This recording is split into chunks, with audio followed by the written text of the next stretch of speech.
Hello, this is a special talk architecture podcast on education, um, on higher education. It does affect architecture education, and I could explain why it affects architecture education. But before you want to go into that, I've done some research. I'm not saying that my research is exhaustive or comprehensive enough, but it's from the lens of a former academic, from someone who felt the injustice when it comes to AUKU or AUKU.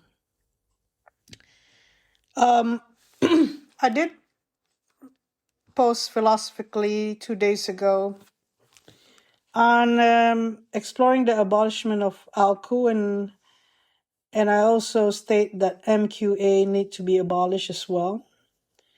MQA started in 2007. I'd like to discuss that a bit. I assert that MQA does more harm than good. Looking at what I experienced since teaching in 1991.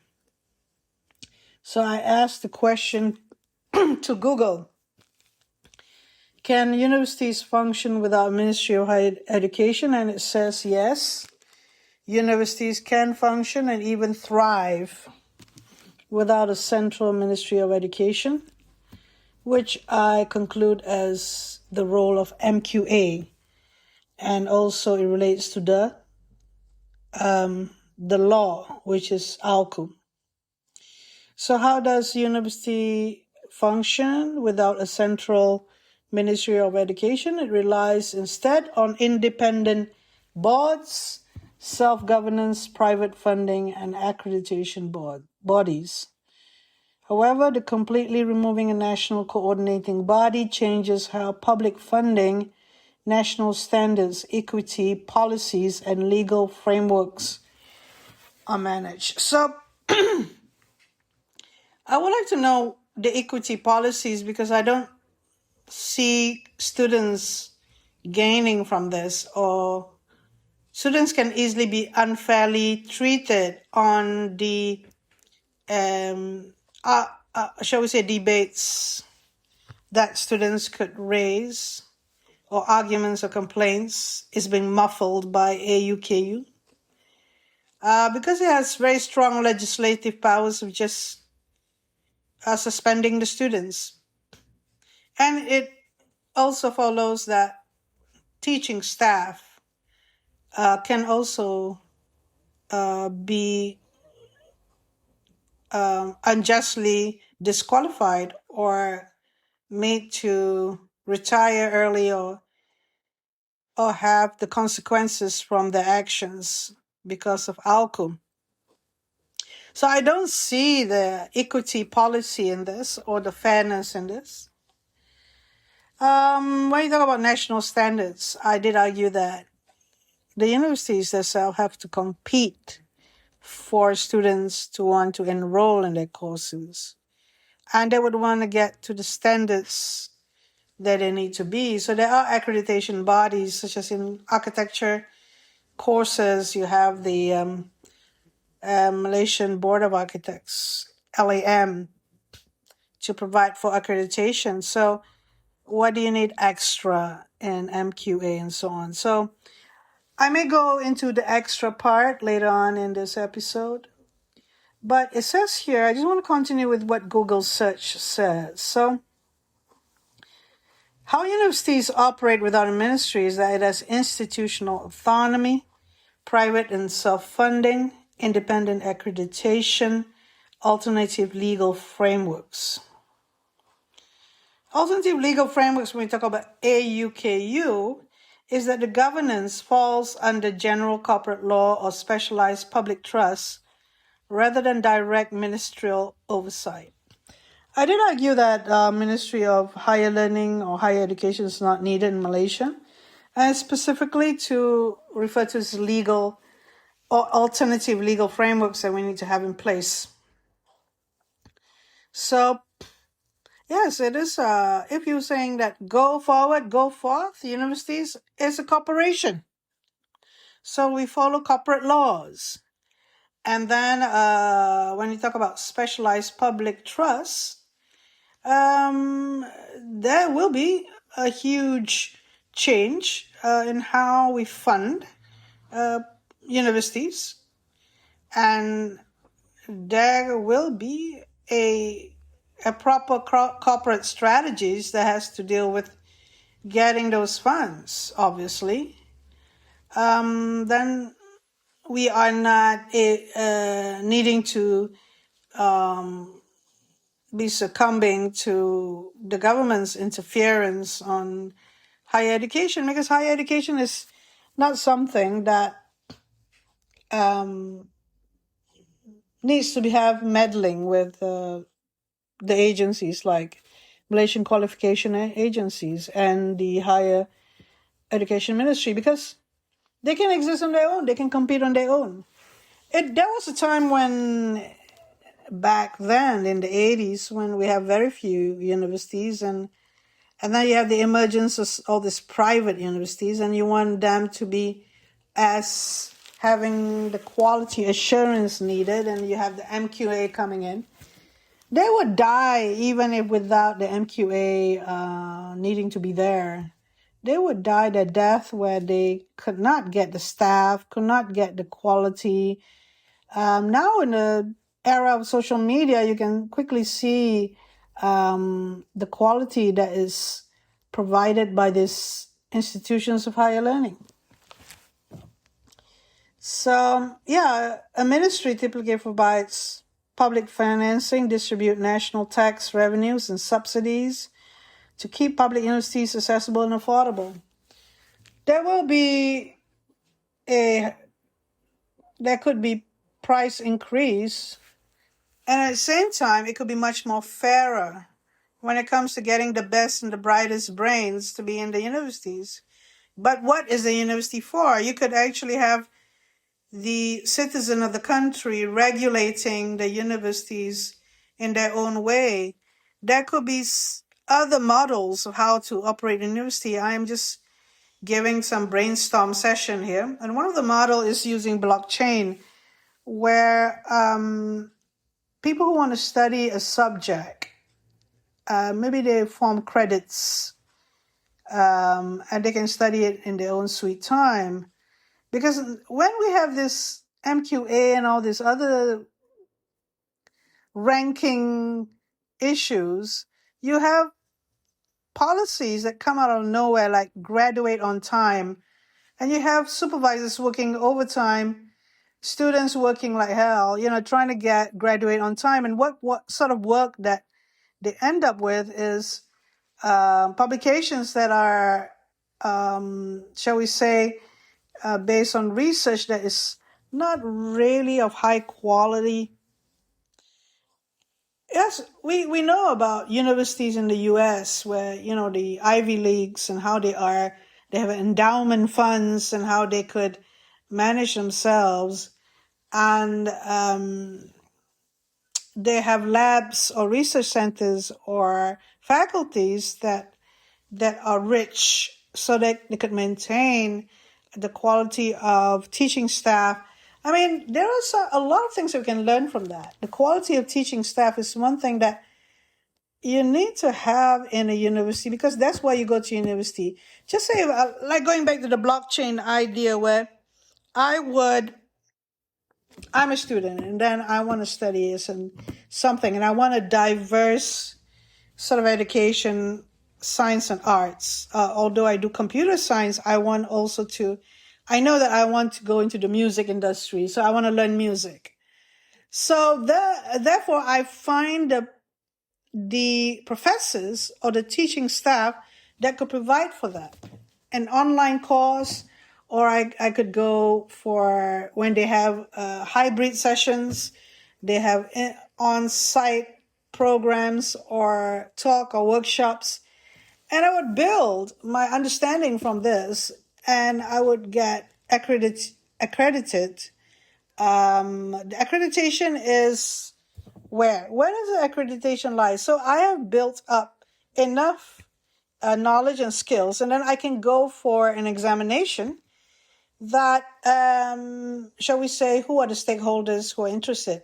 So the stakeholders who are interested with me so that I'll be employed are the computer scientists and the music industry, for example. So I could easily not be accredited. You know what I mean? This is one of the, shall I say, the contention or big argument. I don't have to be accredited. I've done already learning, and then I go for employment. And I've got enough and even more because I have a really good dissertation on this, highly recommended by my professor. I can just start working in the industry, in the music industry, as an IT professional, doing stuff to do with more creativity. And then that's it. That's what it is. Because how do I find myself in this world? I want to form an identity. I want to create a life. I want to be relevant, or I just want to make some money. And then I have enough knowledge and skills in this area. And it's proven because when I went to working with, just say, Sony Music or something like that, and they find me to be exactly the person that they are looking for, like a musical engineer, then they would employ me. And I don't need a university degree like how it was traditionally. I have enough points collected where I could be employed. So you see, in general, when we look at people and how they live in this world, okay, just say you want to be a doctor, right? A medical doctor, and you want to specialize in orthopedics. So you can have that faculty of medicine independently run, like in the University of Malaya Medical Center, which has a faculty of medicine. The faculty of medicine doesn't have to be subjected to the university. They can run independently. Yes, this is what I'm trying to get at. When we're talking about a university hospital, they could run independently. Why are they subjected to the government's insistence to have control over them? They could very well be independent. And if you want to have people who are doing medicine who are accredited by the medical professional, I'm sure you have that already.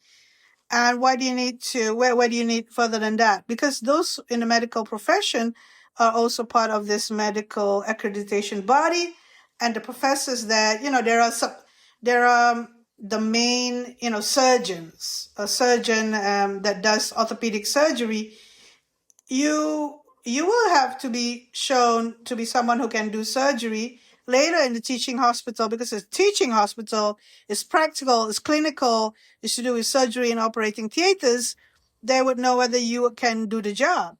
So medical profession sorted it out. So what about architecture profession? There's a lot of meddling. I'm coming to it now. I'm coming to the point now that I could have a say.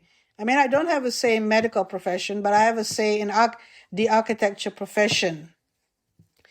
There is a gap in which in the university they don't learn architecture as identifying problems.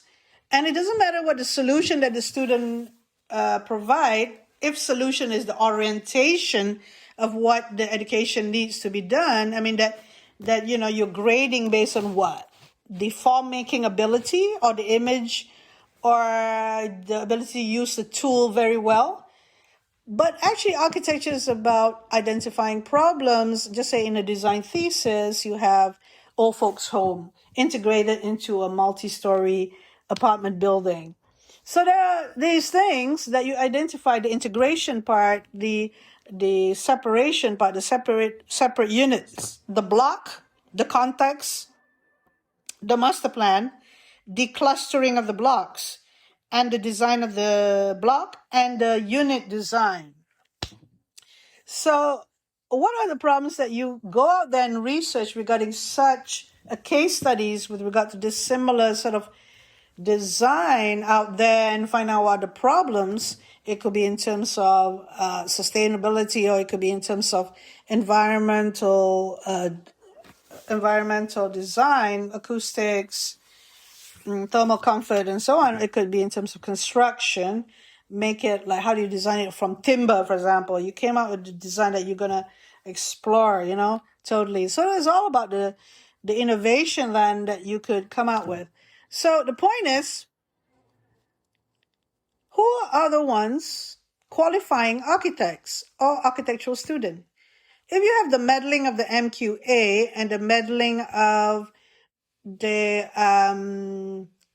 people who look at it from their own viewpoints of what they did in the years gone by and don't really know about AI and the use of AI, and you don't really know how to do the curriculum so that the student of architecture can actually have the best knowledge and skills at the end of the 5 years, then you're wasting your time. With this, the student of architecture has been wasting their time. So I propose like a very out of the world way of how studying architecture: collect points, go to the best tutors, get them involved in your program, say a design thesis, and you can create a team of tutors as well if you want. Or the team of tutors are ready to provide services, and through blockchain they will be paid, and there are individuals who are very good at teaching. They're proven because a lot of students said, these are the teachers. These are the people who can teach properly. They're not waffling about. They're not doing it because they're of their research. They're distracted by the research. They're not teaching properly. So they go to the right professors. They go to the people who they believe will help them in getting that knowledge and skill. And then when they they can use those points accumulated that says that I am ready to go into the industry. And then when you go to see the partner of a company and look at your portfolio, look at your confidence level, look at what you can do, there you go. You are employed. And the university, the only reason why universities are created is the campus. And the campus was before, they don't have AI at that time. You don't have, shall we say, the campus have proper professors.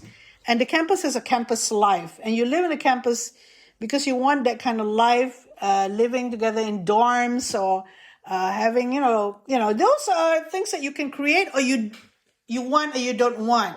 You can, shall we say, have the option to not have that experience because you are in a situation where you need to work part-time or work as well as learn. Not everybody those are the heritage of universities, is that feeling of being in a fraternity and so on. They didn't have any options when they went to living in a campus and living in a dorms. And now you can see that, this thing you call universities, it has to be reviewed. It has to be looked at it again. The word universe means you can learn from anything and anyone and anything. And what you are learning is very important in terms of part of the things that you need to learn. You seek out individuals who can actually help explain the problem. And then because, you identify a problem. So individuals who could be expert in master plan or individuals in architecture programs, expert in construction or universal design, you approach them and they log in into the system where they teach you for about a couple of hours, and then you could come out there, my God, now I know a lot about this topic. You don't have to waste your time like going through a whole 14 weeks. And what am I doing here?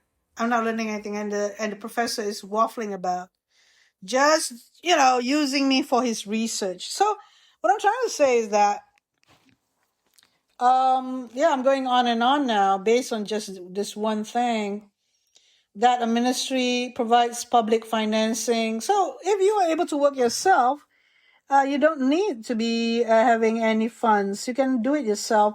System-wide equity, coordinate broad emission policies, national alignment. Well, if the national agenda is that you got to produce people who are competent, you don't need universities. You just have a system where they are competent, and it actually has that twin streams where you actually did not attend university, and then after that you want to attend university or get more points so that you can upgrade yourself to a better job or position. There is a lot of potential in not having a Ministry of Education, universities operating on their own, or universities having the type that I'm talking about, a system where to do away with accreditation. It's not easy. National strategy, in the 1980s when Malaysia was trying and struggling, now we have Malaysia earning billions. So what is your national strategy now? Credentials recognition. The Ministry of Higher Education ensures degrees hold standardized legal validity and transferability across local and international borders. There will be no more borders. There'll be no more international borders. Somebody in Malaysia could gain enough knowledge and skills and proven that they can be hired by a multinational company or be part of a team doing something. It has been proven in certain certain areas already. The others are just slower and not reacting fast enough. So with regard to that, yeah, I'll throw it to you.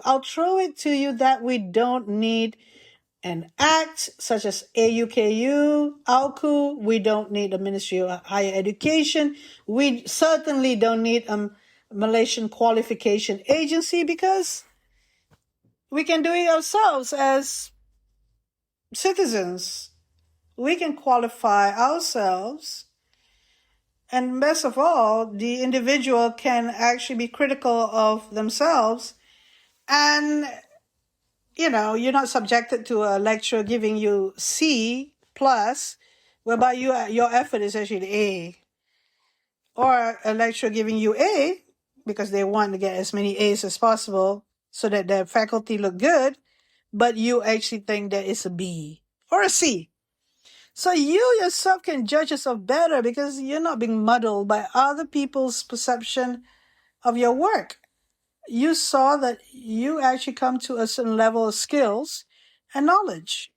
And it's proven by your employer or those who are taking you in to do some work. In my opinion, education will be changed, whether you like it or not. And we have to be prepared for this. And this is a step in the right direction. The abolishment of AUKU and MQA bleating about how they are needed. I've got an article for that. The CEO of MQA saying that the repeal of the Universities and University Colleges Act 1971 must be followed by the creation of equivalent legal framework to guarantee the continuity of governance and quality of the country's higher education at the global level. It wasn't very, shall we say, intrusive on us, but when they did the MQA, the Malaysian Qualification Agency CEO said any changes to the higher education legal framework must be made comprehensively and carefully to avoid gaps in terms of regulation, governance and institutional monitoring. He said that the higher education system needs clear guidelines and procedures to ensure that university management and administration remain orderly and accountable. Yeah, I was saying that the university can manage themselves. Just provide the clear guidelines from the Ministry of Education. You don't need a higher education, just education. Just put a section or a division or a sector in it, like you did in 2018, excuse me for that. And you are regulated in a way that what control do you need? What sort of control is it that you want to have? If, we can actually, for me, like an ex-professor, I would be giving my time to teach students of architecture so that they can be very, very well prepared to be employed, and it wouldn't cost much money, because why do you go to university? Because you want to experience university life, meeting professors, meeting other people. Now you can do it in cafes and in restaurants and on your own home, sweet home, and community spaces. You have co-working spaces. I think there'd be a lot of demand for, master classes. Like, we could be doing master classes. And very much knowledge is available. Knowledge is the right kind of knowledge. Learning under someone is the one that is difficult. So when you have professors in your university and you're not allowing these people to do what they do best in teaching, but you insist they have to do research and publications, you're not helping this idea of the real university. So, okay, I have that. That's all I want to say. I think that's good enough to conclude and talk about this philosophically. The whole idea of where we're going to move forward in higher education or furthering our knowledge after school. School, I'm not going to comment on schools because similar things brewing there as well, I'm sure. And that other issues are involved when we got to schools and universal education. Okay, thank you very much for listening, and I hope that you will learn from this or share. Please do share, and we will move forward with this idea of higher education in the future. Thank you very much.